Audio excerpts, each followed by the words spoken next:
call to order Greenwood Board of Zoning Appeals for January 9th, 2023. First item on the agenda is the election of officers. We need a nomination for president or chairman. I nominate Ken Carter for chairman. Second. A motion by Ms. Peters, second by Mr. King to nominate myself to remain president, which I am in favor of. So all those in favor, raise your right hand. All opposed, same sign. Motion carries 4-0. We need a nomination for vice president or vice chair.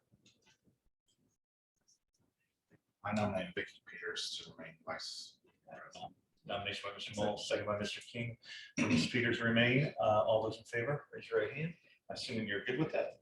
Okay. Do you accept? All opposed, same sign. Motion carries 4-0.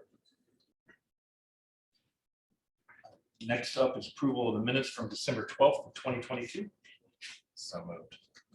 Motion by Mr. King, second by Mr. Moll to approve minutes as written. All those in favor, raise your right hand. All opposed, same sign. That motion carries 4-0.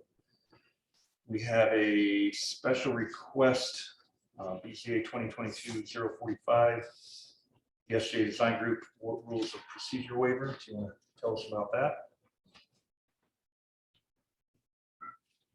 Yes, briefly, their notice in the Daily Journal did not meet the 15-day deadline, but it was, I think it was around 12 days, so it did meet the state's 10-day requirement.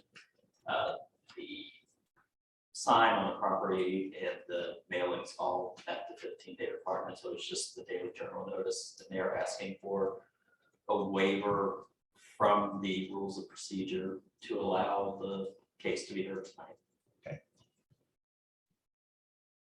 Take a motion from the board to waive it or to not waive it. I move it waive. Motion by Mr. King, second by Mr. Moll. All those in favor, raise your right hand. All opposed, same sign. That motion carries 4-0 to waive the rules of procedure so that we can hear the docket tonight. Next item is the findings of fact for BCA 2022-042.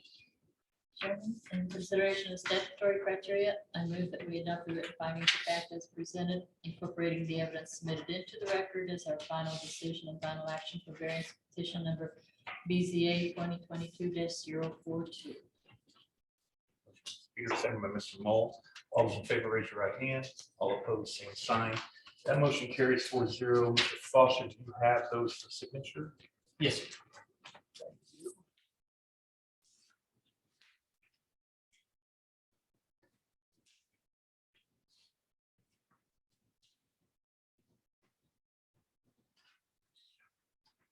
No, thank you.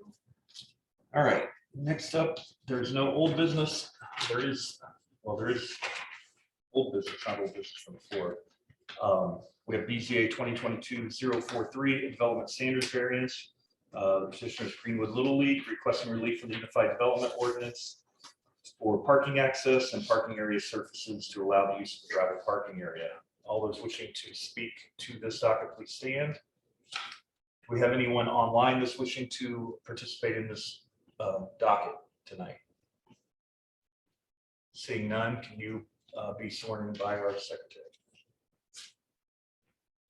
Do you swear on the perjury? Sorry. Do you swear on the perjury? Testimony to the best of your knowledge. Yes. Okay. Yes. And then you can take the podium there, make sure the mic is working.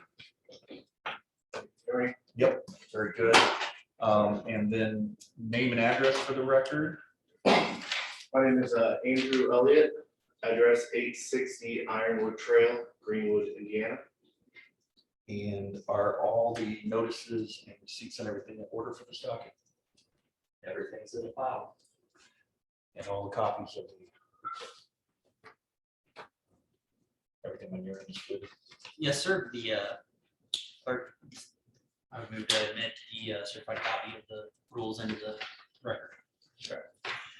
All right, then tell us why you're here. We are here because there was a gravel parking lot put in on our property at Greenwood Little League for this area where a bunch of gravel was donated to us. And it's an area where we have a lot of parking at, and it's right in the middle of traversing from a bunch of our fields. When it rained, that area would become very muddy and just like a swamp. So we used the gravel that was donated to us to lay out as like a parking lot, because it's much easier to traverse from field to field without dragging mud all over the place and a disaster. And our main reason for doing that, it was we have a Challenger League that plays there. So that's a lot of people who have special needs or handicap or just need much firmer surface, and they can't quite traverse through mud like other people can. So that was our reasoning for putting in the gravel lot, was because it was donated to us and it would help people in our Challenger League and older family members who are there to watch their kids. It helps them, it gives them an easier area to park and walk through compared to the grass that would become a muddy pit and disaster. Our reasoning that we wanted to put that in is it's just easier to walk through, easier to walk around and to park at, and it's easier to traverse that area from field to field, walking through to see games, and it lets people who need a little bit more firmer ground, gives them a more firmer area to get from place to place on there. Okay. Do you have your statement of reasons that you submitted for the statutory criteria? with you? Yes, I do. Can we go through those so we can get them verbally on the record as well? Number one, it says the approval will not be injurious to the public health, safety, morals, and general welfare of the community because it is a gravel parking lot. It's very compact and does not move much. It allows water to drain through the gravel. It's very beneficial when it rains because the gravel parking lot remains the same when wet or dry. The grass that was previous there would turn into a mud pit, which would not allow for parking, and is especially difficult for disabled and wheelchair-bound players to navigate. Number two, The use and value of the area adjacent to the property included in the variance will not be affected in a substantially adverse matter because the gravel parking lot does not cause draining problems or make a muddy mess. People parking on the gravel lot can leave the area and go onto the adjoining roads or properties without tracking mud from their tires onto the road or properties. The gravel lot helps keep things cleaner on the roads and adjacent properties when vehicles leave the Little League field. and number three. The strict application of the terms of the zoning ordinance will result in practical difficulties in the use of the property because a concrete or asphalt parking lot would not allow for any draining to occur. It would cause water runoff, which would lead to water pooling up around the lot and on the fields. That would make some of our fields unplayable and would cause games to be canceled for us. Okay. And then number four, the structure is not regulated under Indiana Code 8-21-10-3 for hazard area navigation. Are you aware of the staff comments? The first one being that gravel can also not consider a permeable surface, although slightly better than asphalt in terms of drainage. It's far less permeable than the original grass surface. And I don't know, staff, if you want to add to that or have anything in addition to the comment on the Nothing really to add to that. Our comments are based on, we're trying to maintain consistency across the city where we have repeatedly not recommended gravel for parking. And then there were some proposed conditions by the staff. One, that the area shall not be expanded from its current dimensions, which is approximately 1/10 of an acre. Two, the gravel shall not encroach the city right of way. Three, the gravel lot shall allow for appropriate stormwater drainage for the lot and surrounding site. And four, the gravel shall be maintained using best management practices. Any issues with any of those? No, not at all. Anything else to add or close the public hearing, or staff, anything else to add? Nothing from staff. Okay, we'll close the public hearing and open it up to the board. Mr. Mole? How big, you said 1/10 of an acre, what's like the dimension of that? It's maybe the size of this room. I don't know the exact dimensions, but all the gravel lot is. Yeah, I was looking at the aerial photos and thing. Now, is the rest of the space there, is that already paved? So you look at the aerial photo, that's the gravel lot is on the right. Yeah, The one part is a batting cage, so that's not even a parking lot. right behind the green. Right behind the green is a batting cage. Okay. Then there's a road that's paved right there. And the gravel lot is the part that's up top. That is the part that we are petitioning for to say. Have you guys looked into the cost of getting it paved? We have not. I'm just thinking, this I is my know. own person. There's, Go ahead. it was donated, the gravel was, so that's why it was put in there by a previous administration.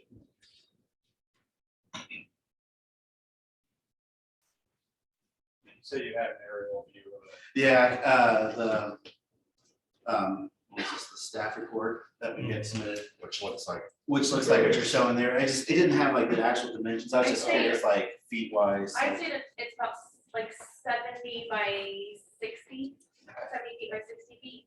Okay. I mean, I think you can park about, if you were to park cars side by side, you can park about 6 cars wide and maybe 3 cars deep, so, Like 18 vehicles. yeah, not, And it's this area not a off, terribly it's large. this area in, by the, well, whatever that. Well, I think building it's is, the right? VFW over that corner. Yeah, can I ask? Yes, It's it's, this area here, right? yes, so this part is the batting cage.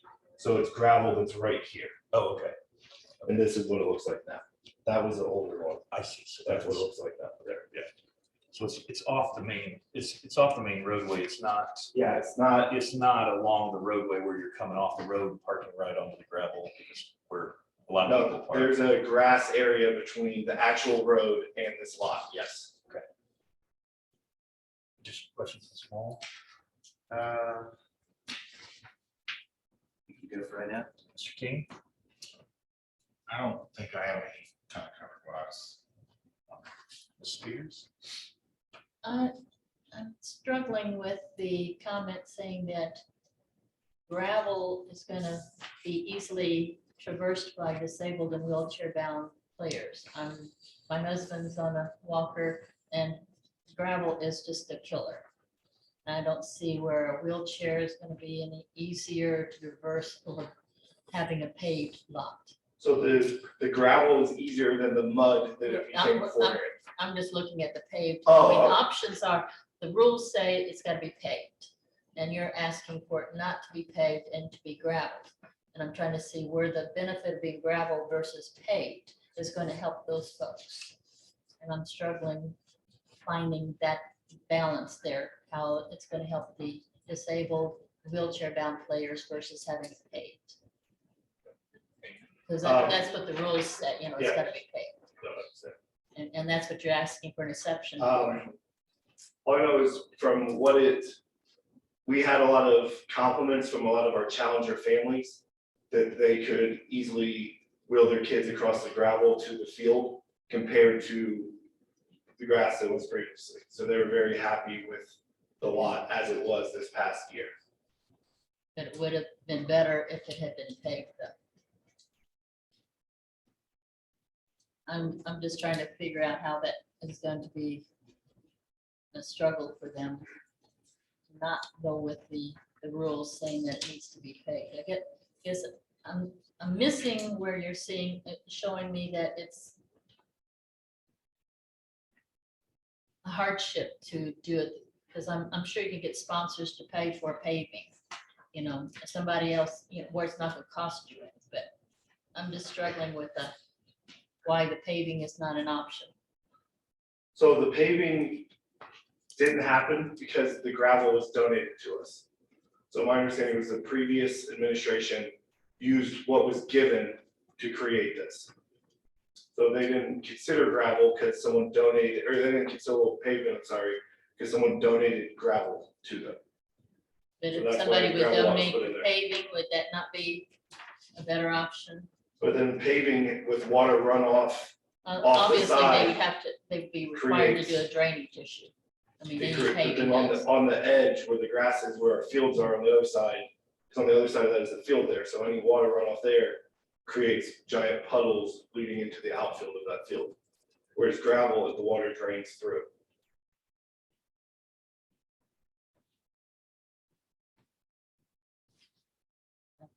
I'm looking. Yeah, I have some clarification question, I guess, both from staff and to that end. So how long has the gravel been there now? It was put down in May of 2022. I would certainly agree that gravel's better than mud, pavement's better than gravel for what you're talking about. From a runoff perspective, if they were to pave it, what would need to be done to keep then water from running off into the fields? They're gonna have to have some sort of drainage system in addition to that, correct? Because I'm assuming it's not there already. They would, they have to have probably an engineer look at it to at least see how that would affect the drainage. Definitely is less permeable than gravel, although once the gravel is active after being driven over for a while, it's pretty soft. But it'll still be more permeable than the concrete, but still not as permeable as it is maybe today. Right.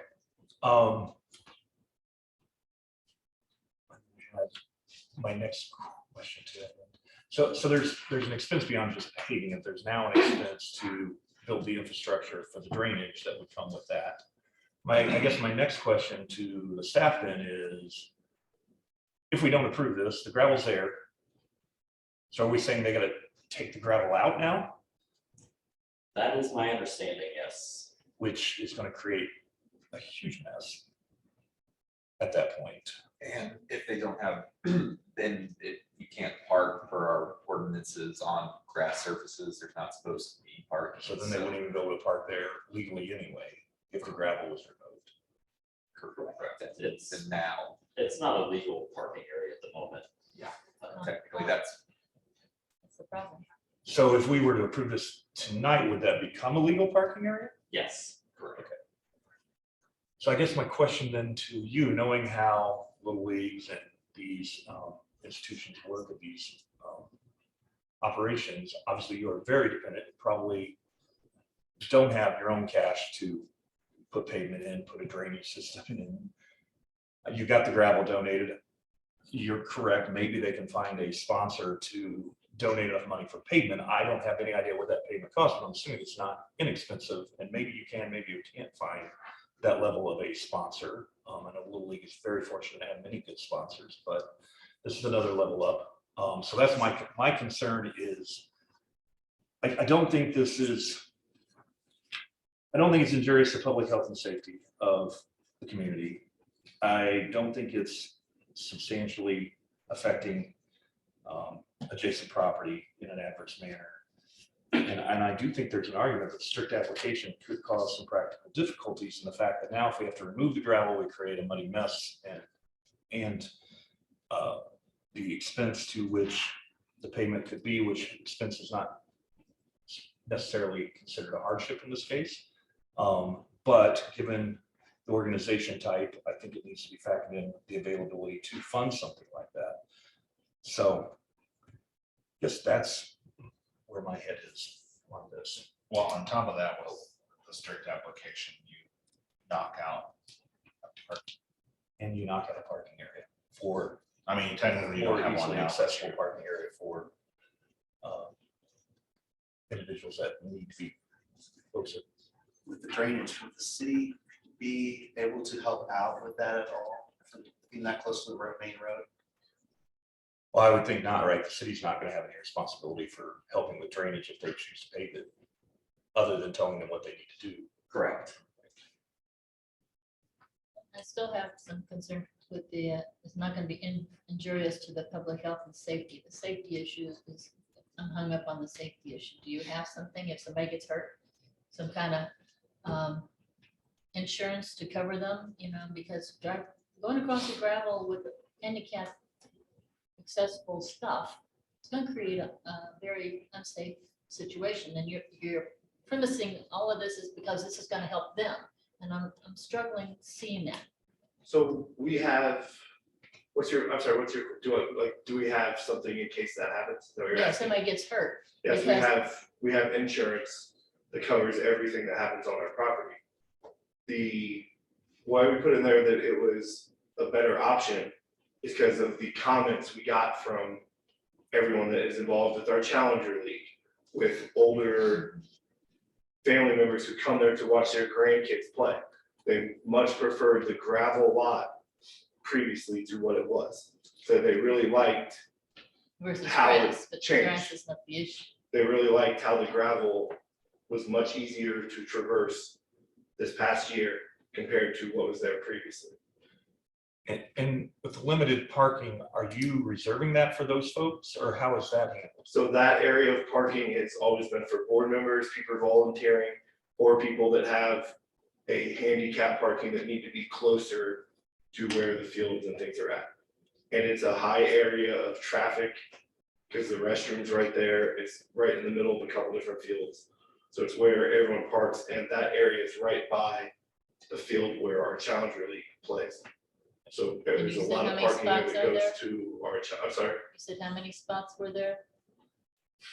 I think like maybe 14, 18, maybe. How many board members say are there? Like 12 to 16. So there's 24 board members.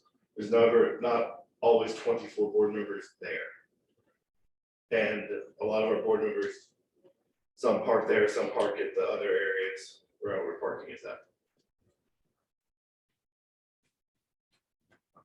I think, I don't know if I'm allowed to say anything, but the person that donated it has a daughter, has 2 kids that play in the Challenger League. And he donated that because of the material that he could get for the cost that we could get it for, and the ability for him to know that he can get his daughter in her wheelchair and his son who has trouble walking to that field. That was one of the reasons why he was able to provide that to us, and it has been a drastic increase in just even them dropping, if they've got 2 parents, you can't just drop a kid in a wheelchair off and be like, have fun. So, they're able to, even if they have to unload there and one parent moves the car, they have the ability to do that. I think in the Challenger games that we have, we've never had trouble. There's a lot of kids that don't use a wheelchair that play in the Challenger League. But not a single night have we had trouble with them being able to get parking there for the folks that need it. The board members that are there on site on those nights, monitor it, and we'll have, if we see somebody that's parking there that's not for the Challenger League, we do ask them to move their car, park in the places that are available, direct them to parking lots around the area that they can park in if they're able to get there, and reserve those for people that need them. So like Andy said, the feedback from the Challenger League has been much more positive. I'm gonna have you stand and be sworn in. I know this is Sure. probably after the fact that you provided quite a Sorry. bit more testimony than maybe I should have allowed, but I wanted to hear it. So if you would stand, Yeah. and be sworn in. Do you swear these perjury testimony from the truth of the best of your knowledge? Yes. And then what is your name and address for the record? It's Lindsay Glidden, and it's 190 West Broadway Street. Thank you so much. Sure. Okay, thank you. Another thing I don't know if it could be a condition that they put some sort of parking designation sign up, that is for board members and or disabled parking. Yeah, I was actually thinking that as I was hearing that I would recommend that as a condition that it be properly signed. We have a Has to sign be at the end of that limited. area that says, this area is for board members or handicap parking only. But I'm thinking though, you're saying that you've got 20 board members and only 18 spots. So I mean, if everybody's there, I'm thinking, it should be a limit on the number of board members, and they should have to park elsewhere and make it more available for. On the Challenger League nights, that is what we do.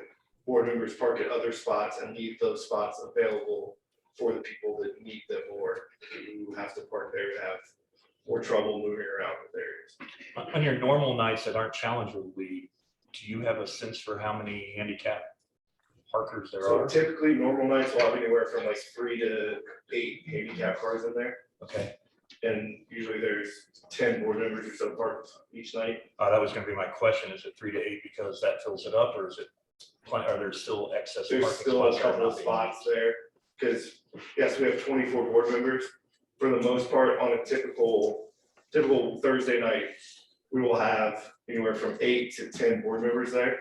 And then all the other spots are for handicap available parking. So then the handicap folks, they'll get the passes for the pass parking, because it says pass parking only for that area.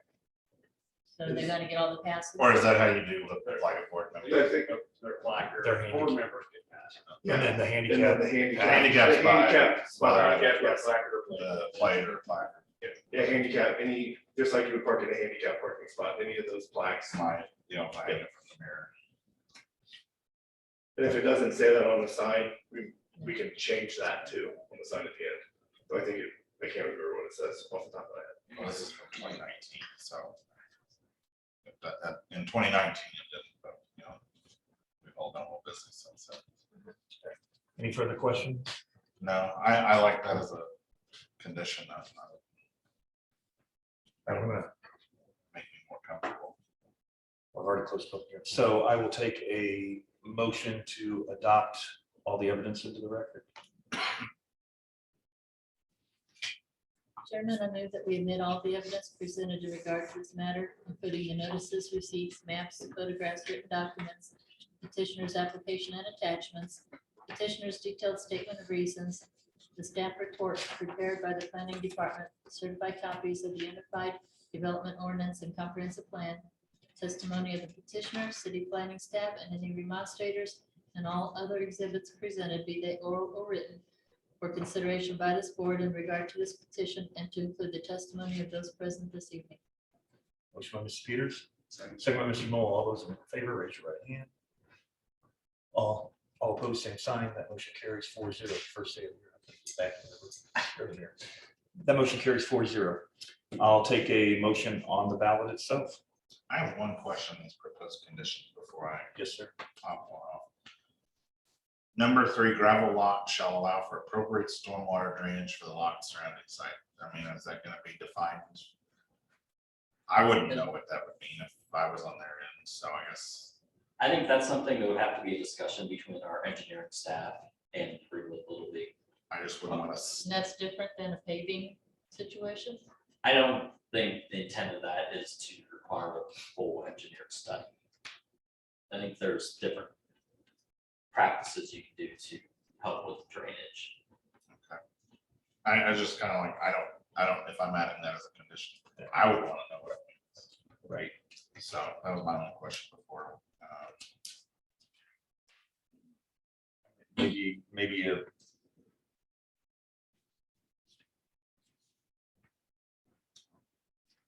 Trying to think how to better word that to allow city staff or city staff to evaluate the drainage. Yeah, something like that.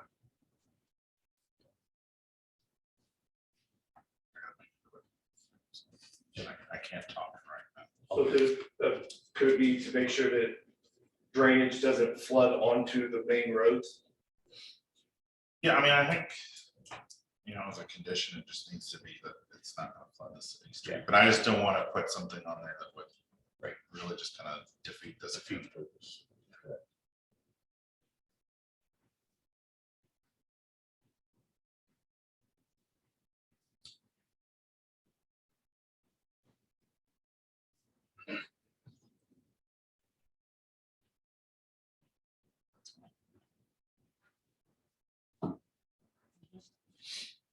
Mr. Chairman, I move that we approve this request with the following conditions.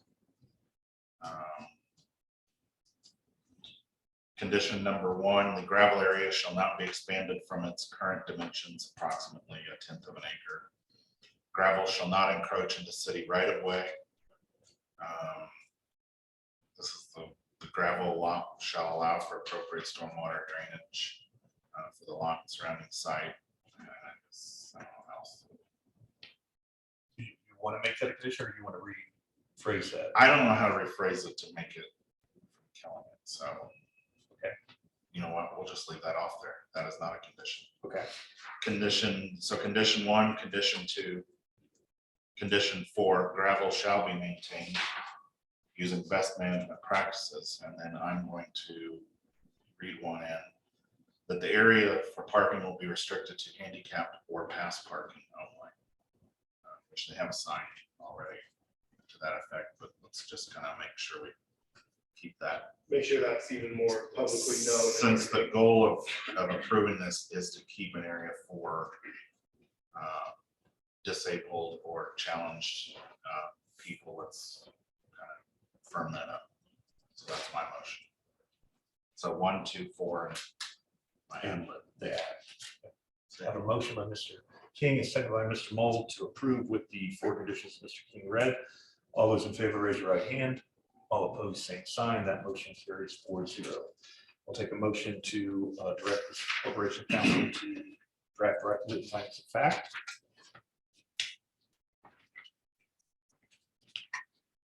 Mr. Chairman, after consider the statutory criteria, I move that we direct the Corporations Council Office to draft written findings of fact regarding our decision on the variance request presented in variance petition number BZA 2022-043. Said findings to specifically incorporate the staff report and the evidence submitted into record for consideration and adoption by the Board of Zoning Appeals as our final decision and final action regarding this petition at our next meeting. Motion by Mr. Mole, second by Mr. King. All in favor, raise your right hand. All opposed, same sign. That motion carries 4-0. You are good to proceed, which is to keep that as is. We would ask that you certainly keep an eye on drainage and that it does not become an issue. So, Absolutely. Thank you very much. Appreciate it. thank you. All right, next up is BZA, we're moving on to new business, which is BZA 2022-044, Development Standards Variance. Petitioner is ASI Signage on behalf of Greenwood Farms, requesting relief from the Unified Development Ordinance for general regulations on sign location and to allow a freestanding sign within 10 feet of the street right away. All those wishing to present, please stand and be sworn in. Yeah, if you were only here for the first second, you are welcome to leave if you would do so as quietly as possible. Thank you. Name and address for the record. Carrie Denton, 1598 US 31 South. Thank you. Are all the notices and everything in order on this one? Everything's in the file. Foster? Okay. I move to submit in the record certified copies of the unified zoning ordinance. Tell us why you're here. Hi there. So I'm not sure if you're familiar, but I'm representing Greenwood Estates and we have a new expansion, Greenwood Farms, of our home community. We did get the permit to put the new Greenwood Farm sign up.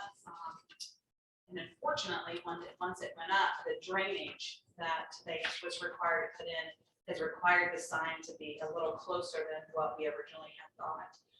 So what we're asking for is for the variance to just let us move it back 2 more feet. Otherwise, you're down in the ditch. Okay. And do you have your statutory criteria answers? Yes. Let's go through those. With the first one, the approval will not be injurious to the public health, safety, morals, and general welfare of the community because.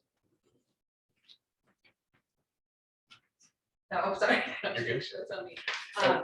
Go ahead. Yeah, I'll have you answer as you did. So am I making sure? I apologize. Am I reading from here? You can, or you can just state what you would like on the Okay. record.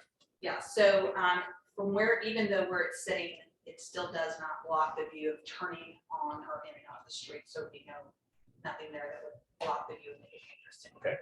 And number 2, the use and value of the area adjacent to property, including the variance, will not be affected in a substantially adverse manner because, Correct. It will not for the same reason. be for the same reason.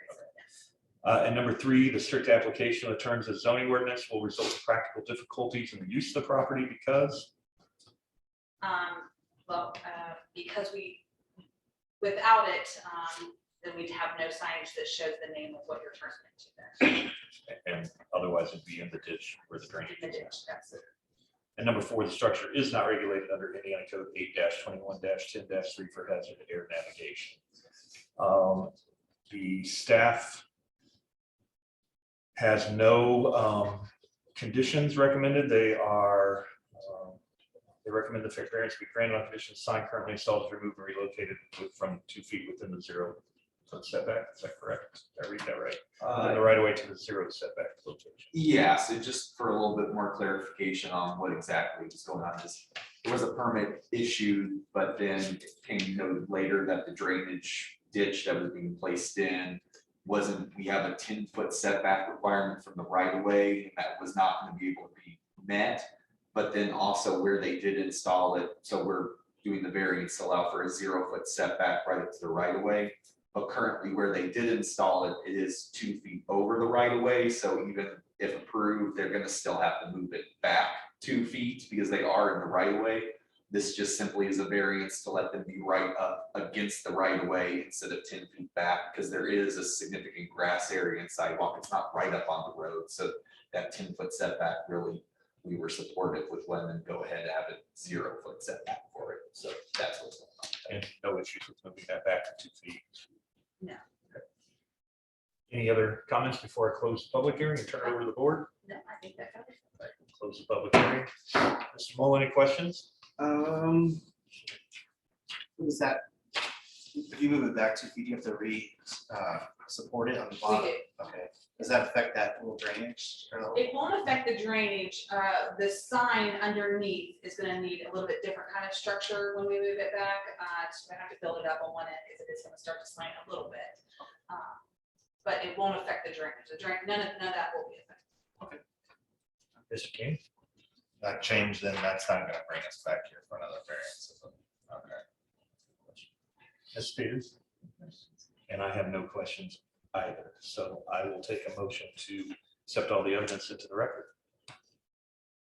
Chairman, I move that we admit all the evidence presented in regard to this matter, including the notices, receipts, maps, photographs, written documents, petitioner's application and attachments, petitioner's detailed statement of reasons, staff report prepared by the planning department, certified copies of the Unified Development Ordinance and Comprehensive Plan, testimony of the petitioner, city planning staff, and any remonstrators, and all other exhibits presented, be they oral or written, for consideration by this board in regard to this petition, and to include the testimony of those present this evening. Motion by Mr. Peters, second by Mr. Mull. All those in favor, raise your right hand. All opposed, same sign. That motion carries 4-0. Take a motion on the docket. Mr. Chairman, I move that we approve this with, I guess there is a condition that. It's actually just a comment that got thrown out. Oh, staff recommend be granted on the condition. So that's not really, then there's no condition. Yeah, because by granting this, they will have to move it anyway. Okay. So no condition. So motion to approve with no conditions, second by Ms. Peters. All those in favor, raise your right hand. All opposed, same sign. That motion carries 4-0. I'll take a motion to direct the Corporation Council to draft written findings of fact.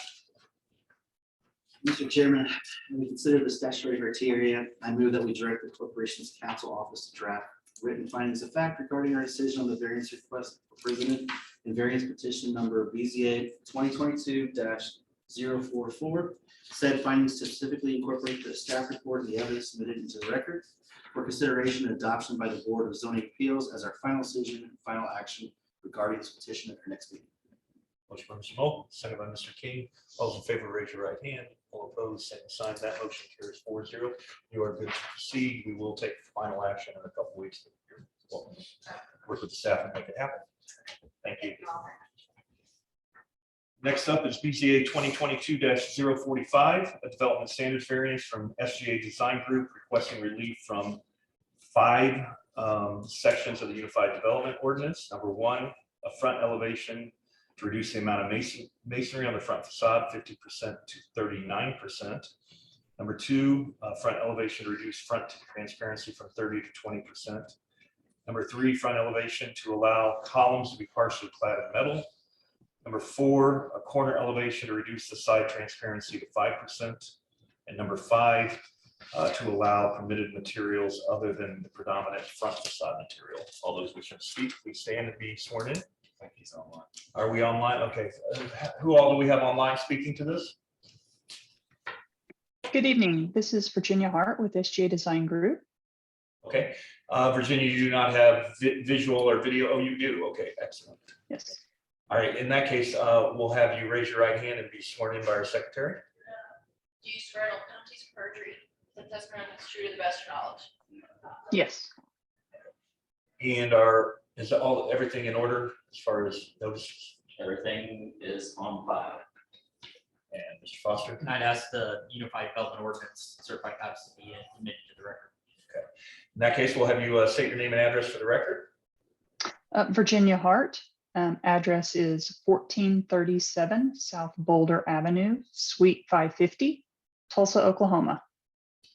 Very good. Well, welcome, Ms. Barter. Tell us why you're here. We are here representing our client, and they have a new medical office building that they would like to build on this site. And it is a very attractive building. I don't know if you all have seen the elevations presented into to the board, the floor plan and the elevations that were required. We have made a thoughtful effort to use the materials for the building and articulate where those materials are as how they relate to the floor plan and what the functions are of the floor plans. So I'm not sure, are you able to display those? It might help facilitate. Do we have anyone that has them available to display? I don't think so. We have them in our packets, so we already. Okay. But we aren't able to unable to display them. I don't know if you have them, if you can share on Zoom or not. I can, if that's okay. I believe so. Yeah. All right. Let me make sure I'm sharing the correct screen. Is that visible? It is. Okay, awesome. So this is the overall floor plan. It's of dimensions of 90 feet wide by about 129.5 feet. This area is the front facade. We have a covered walkway area where there's on the site plan, there's parking out front for users. So as it pertains to the front elevation, this would be the front elevation. And as you can see, this area is proposed to be a dry stacked masonry stone veneer. This area is some fiber cement board panels, and this is the glazing area that is prominent and pertinent to the waiting area. And then it's got a covered canopy and a perforated metal tower here. The functions in this space, I believe, are the X-ray areas. So we can't really, increase any of the glazing here. This, apologize, they are not in this is the side elevation. As you go around to let me split the screen so you can see the floor plan with that as well. This is this side elevation where we are taking that same material, wrapping it around. This is that area that has the 4.5, 5 foot recessed area that the regulations require. And then these are the exam room areas, and then an employee break room area where we've introduced more glazing and a covered canopy.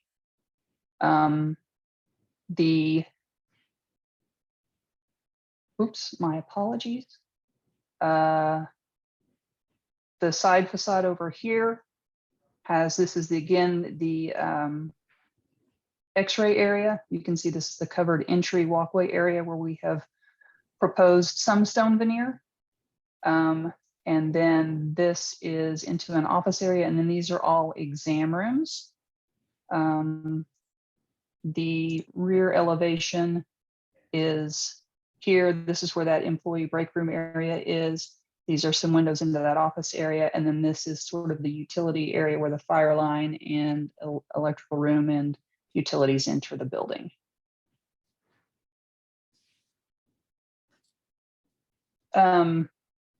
It wasn't a requirement to be submitted, but we do have some colored elevations to show if that helps identify anything.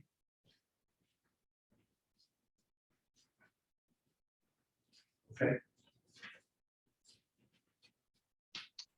So this is from the front of the parking lot, and you can see this is the waiting area with the canopies, the covered canopies. It's hard to see because we have a car there, but this is where we would propose a partial stone veneer on those columns. This is wrapping around back to the employee area. This is the main front facade. This is the facade that is, I don't remember what street that faces, but this is where the X-ray area is, offices, and then the exam rooms. And then this back corner is where the utilities enter with the electrical room and the fire sprinkler room. This again is of that back employee area and that back facade. And then this is kind of an image of what it would look like in the evening. Nice.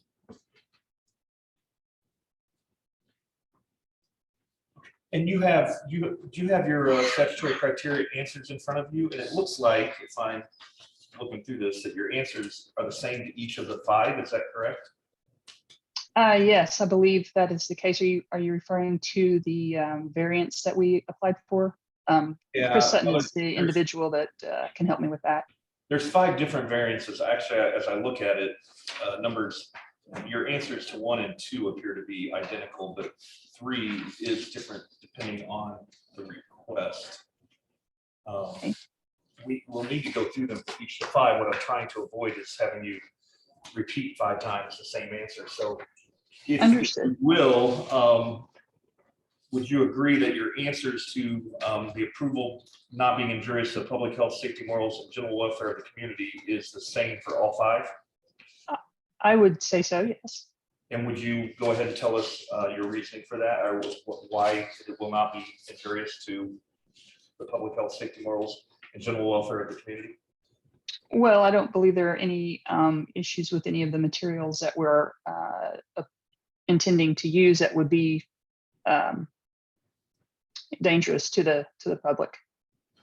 And then again, number 2, the use and value of the area adjacent to the property, including the variance, will not be affected in a substantially adverse manner. Do you agree that the same answer is applicable to all 5? Yes, sir. And then what is your answer to that as far as the adjacent property not being affected? I believe this is a really nice looking facility. I think it's going to be great for your community. And I think it would enhance the area. I don't believe it would cause any harm or ill welfare to the public. And then we're going to go through each of the 5 for number 3. So for number 1, to reduce the amount of masonry on the front facade from 50% to 39%. Your response to the strict application in terms of zoning ordinance will result in practical difficulties in the use of the property because? Additional costs incurred by the owner and tenant. And in your written answer to that was the design of the exterior materials is intentionally tied to the use of the interior space, and that changing the material proportions negatively impacts how the interior space and exterior brand relate to each other. You would agree with that still? Yes, sir. For number 2, to reduce the front transparency from 30% to 20%. I mean, actually, what you provided in written answer was that the design of the exterior materials is intentionally tied to the use of the interior space. Again, same as last, the changing of the material proportions negatively impacts how the interior space and exterior brand relate to each other. Is that still applicable, and do you have anything to add to that? That is still applicable. I do not have anything to add. Okay. For number 3, to allow columns to be partially clad in metal, your response was that the design of the canopy columns and the tie-in to the canopy fascia is directly related to the width of the entry and thus related to the use of the interior space. Changing the material proportions negatively impacts how the interior space and exterior brand relate to each other. Again, is that still accurate, and is there anything to add? Yes, sir, that is still accurate and nothing additional to add. Number 4, to reduce the side transparency from 30% to 5%, your response was, again, that the design of the exterior materials is intentionally tied to the use of interior space, and the changing the proportions negatively impacts how the interior space and exterior brand relate to each other. Glazing, transparency in exam rooms is not beneficial to patients and affects the business. Faux glazing and transparency takes away from the well thought out exterior design. Again, is that still applicable, and anything to add? Yes, sir, that is still accurate and nothing additional to add. And then the last one, number 5, to allow permitted materials other than the predominant front facade material on the sides and rear. Your answer there was, again, that the design of the exterior materials is intentionally tied to the use of the interior space and changing the material proportions negatively impacts how the interior space and exterior brand relate to each other. Again, is that still applicable, and do you have anything to add? Yes, sir, it is still applicable and nothing additional to add. Okay, you are aware that the structure is currently under review by the FAA for being regulated under, it is regulated, I assume, then under Indiana Code 8-21-10-3 for hazard air navigation staff, That is correct. Yes, sir. and it is currently under review. And so with that, there are two proposed conditions by the staff for these. One is that the final plan shall substantially conform to the site plan depicted in Exhibit C, and that the building elevations depicted in Exhibit D. And then number two, that the project does receive approval from the FAA. Any issues with those two conditions? Do we lose her? Are you there? If she's not there, I can swear in on that. This is Oh. Chris Sutton with SGA Design Group. Okay, excellent. I think she's back. Ms. Barr. Okay, great. I apologize. I did not realize that question was directed to me. I apologize, sir. Yeah, so you're familiar with the two conditions recommended and any issues with them? Yes, I don't have any issues. Okay. Anything else to add before I close the public hearing? I would like, this is Chris Sutton with SGA Design Group. I just wanted to add one comment on the FAA side. Okay, let me get you sworn in real quick, Mr. Sutton. Yep, you bet. Without visual, we'll assume your right hand is raised. Sorry, I'll get you there. Oh, there you go. Okay, perfect. Go Do you ahead. swear on penalties of perjury that the testimony you have is true to the best of your knowledge? Yes, absolutely. Perfect. Go ahead and add your comment. You bet. FAA, we did receive the approval for FAA on, let's see, the actual approval. Sorry about that. I had the date up here for a second. It was on the 15th of December. Are we aware of that, staff? I was not, but I am now, so we will get the proper paperwork and put that in the file. Do we need to have a condition that they provide that paperwork, or will you automatically receive a copy? I will make sure to get the copy. All right, thank you, Mr. Sutton. Anything else to add? That's it. Thank you, guys. All right, I will close, anything from the staff to add? No other comments. Okay, we'll close the public hearing. Mr. Hall? The only stupid question I have is it facing Emerson? Is the furniture facing Emerson? Yes, it will be facing Emerson. I'm good. Mr. King? Ms. Peters? Nothing from me. I will take a motion to accept the evidence into the record.